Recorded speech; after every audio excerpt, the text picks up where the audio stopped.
Pada masa akhir era Tabi'in, hidup seorang pemuda dari kalangan biasa namun soleh luar biasa. Suatu hari, pemuda yang dikisahkan bernama Sabit bin Zuto tersebut sedang berjalan di pinggiran kota Kufah, Irak. Terdapat sungai yang jernih dan menyejukkan di sana. Tiba-tiba, sebuah apel segar tampak hanyut di sungai itu. Dalam kondisi yang lapar, Sabit pun memungut apel tersebut. Rezeki yang datang tiba-tiba, sebuah apel datang tanpa diduga di saat yang tepat. Tanpa pikir panjang, ia pun memakannya, mengisi perutnya yang keroncongan. Baru satu gigitan menikmati apel merah nan manis itu, Sabit tersentak. Milik siapa apel ini? Bisiknya dalam hati. Meski menemukannya di jalanan, Sabit merasa bersalah memakan apel tanpa izin yang punya. Bagaimanapun juga, pikir Sabit, buah apel dihasilkan sebuah pohon yang ditanam seseorang. Bagaimana bisa aku memakan sesuatu yang bukan milikku? Kata Sabit menyesal. Ia kemudian menyusuri sungai. Dari manakah aliran air membawa apel segar itu? Sabit berpikir akan bertemu dengan pemilik buah dan meminta kerelaannya atas apel yang sudah digigitnya itu. Cukup jauh Sabit menyusuri aliran sungai hingga ia melihat sebuah kebun apel. Beberapa pohon apel tumbuh subur di samping sungai. Rantingnya menjalar dekat sungai. Tak mengherankan, jika buahnya sering kali jatuh ke sungai dan hanyut terbawa arus air. Sabit segera mencari pemilik kebun. Ia mendapati seseorang tengah menjaga kebun apel tersebut. Sabit menghampirinya seraya berkata, "Wahai hamba Allah, apakah apel ini berjenis sama dengan apel di kebun ini? Saya sudah menggigit apel ini, apa kau memaafkan saya?" Kata Sabit sembari menunjukkan apel yang telah dimakan satu gigitan itu. Namun, penjaga kebun itu menjawab, "Saya bukan pemilik kebun apel ini. Bagaimana saya dapat memaafkanmu, sementara saya bukan pemiliknya? Pemilik kebunlah yang berhak memaafkanmu." Lalu penjaga kebun itu pun berkata, "Rumahnya pemilik kebun apel cukup jauh, sekitar 5 mil dari sini. Walau harus menempuh jarak sekitar 8 kilometer, Sabit tak putus asa untuk mencari keriduan pemilik apel itu. Akhirnya, ia sampai di sebuah rumah dengan perasaan gelisah. Apakah si pemilik kebun akan memaafkannya? Sabit merasa takut sang pemilik tak meridui apelnya, yang telah jatuh ke sungai lalu ia memakannya. Kemudian Sabit mengetuk pintu, lalu mengucapkan salam. Seorang pria tua, si pemilik kebun apel, membuka pintu.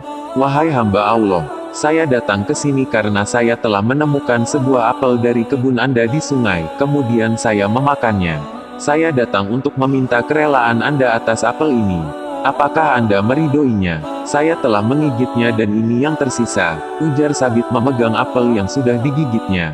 Agak lama pemilik kebun apel itu terdiam, mendengar ucapan Sabit. Lalu sang tuan rumah berkata, "Tidak, saya tidak merelakanmu nah." Seketika Sabit pun tersentak penasaran dengan pemilik kebun, yang mempermasalahkan satu butir apel. Sabit menanyakan apa yang harus ia lakukan agar tindakannya itu dimaafkan.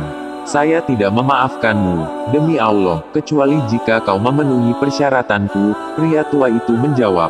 "Persyaratan apa itu?" tanya Sabit harap-harap cemas. "Kau harus menikahi putriku," kata pemilik kebun yang mengagetkan Sabit. Menikahi seorang wanita bukanlah sebuah hukuman, pikir Sabit. Benarkah itu yang menjadi syarat Anda? Anda memaafkan saya dan saya menikahi putri Anda. Itu adalah anugerah yang besar, tanya Sabit tak percaya. Kemudian pemilik kebun itu berkata, bahwa putrinya yang harus Sabit nikahi merupakan wanita cacat. Putriku itu buta, tuli, bisu, dan lumpuh. Tak mampu berjalan, apalagi berdiri. Kalau kau menerimanya maka saya akan memaafkanmu nah, kata pria tua tersebut. Begitu terperanjatnya Sabit ketika mendengar perkataan pria tua itu. Syarat yang mungkin sulit masuk di akal, hukuman yang harus ditanggung Sabit hanya karena menggigit sebutir apel, yang ia temukan di sungai. Namun, hal yang lebih mengejutkan, Sabit menerima syarat tersebut karena merasa tak memiliki pilihan lain. Sementara, ia tak ingin berdosa mengambil hak yang bukan miliknya. Sabit, seorang pemuda tampan, harus menikahi wanita cacat hanya karena menemukan sebuah apel. Datanglah pada Isya untuk berjumpa dengan calon istrimu, kata pemilik kebun. Malam hari usai sholat Isya, Sabit pun menemui calon istrinya yang cacat. Ia masuk ke kamar pengantin wanita dengan langkah yang berat. Hatinya dipenuhi pergolakan luar biasa, namun pemuda gagah itu tetap bertekad memenuhi syarat sang pemilik apel. Sabit pun mengucapkan salam seraya masuk ke kamar istrinya. Betapa terkejutnya Sabit ketika mendengar jawaban salam dari wanita yang suaranya lembut nan merdu. Tak hanya itu, wanita itu mampu berdiri dan menghampiri Sabit. Begitu cantik paras si wanita, tanpa cacat apapun di anggota tubuhnya yang lengkap. Sabit kebingungan. Ia berpikir salah memasuki kamar dan salah menemui wanita yang seharusnya merupakan istrinya yang buta, tuli, bisu, dan lumpuh. Tak percaya, Sabit pun mempertanyakan si gadis bak bidadari tersebut. Namun, Sabit tidak salah, dialah putri pemilik kebun apel yang dinikahkan dengannya. Apa yang dikatakan ayah tentang aku? Tanya si gadis mendapati suaminya mempertanyakan dirinya seolah tak percaya. Ayahmu berkata kau adalah seorang gadis buta, kata Sabit. Demi Allah, ayahku berkata jujur, aku buta karena aku tidak pernah melihat sesuatu yang dimurkai Allah. Jawab si gadis membuat Sabit kagum. Ayahmu juga berkata bahwa kau bisu, ujar Sabit masih dalam nada heran. Ya benar, aku tidak pernah mengucapkan satu kalimat pun yang membuat Allah murka, kata si gadis. Tapi ayahmu mengatakan, kamu bisu dan tuli, lanjut Sabit. Ayahku benar, demi Allah. Aku tidak pernah mendengar satu kalimat pun, kecuali di dalamnya terdapat ridho Allah. Jawab gadis cantik itu. Tapi ayahmu juga bilang bahwa kau lumpuh. Pertanyaan terakhir Sabit. Ya, ayah benar dan tidak berdusta. Aku tidak pernah melangkahkan kakiku ke tempat yang Allah murkai, ujar si gadis membuat Sabit begitu terpesona. Sabit memandangi istrinya yang cantik jelita itu. Ia pun mengucapkan syukur. Sang pemilik kebun kagum dengan sifat kehati-hatian Sabit dalam memakan sesuatu hingga jelas kehalalannya. Melihat kegigihan dan kesolehan Sabit, ia pun berkeinginan menjadikannya menantu, menikahkannya dengan putrinya yang solihah.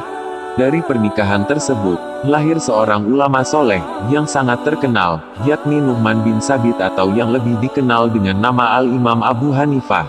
Bersama istrinya yang solihah, Sabit mendidik putranya menjadi salah satu imam besar dari 4 madhab. Kisah pemuda yang bukan lain adalah ayah dari Imam Abu Hanifah tersebut, terdapat dalam kitab terkenal Al-Aghani karya Abu Al-Faraj Al-Isbahani. Buku terkenal dalam kesusastraan Arab tersebut, berisi tentang sajak lagu serta informasi biografi dari tokoh-tokoh Islam terdahulu, para tabi'in, dan tabi'in di masa dinasti Umayyah dan Abbasiyah. Wallahu a'lam bishawab.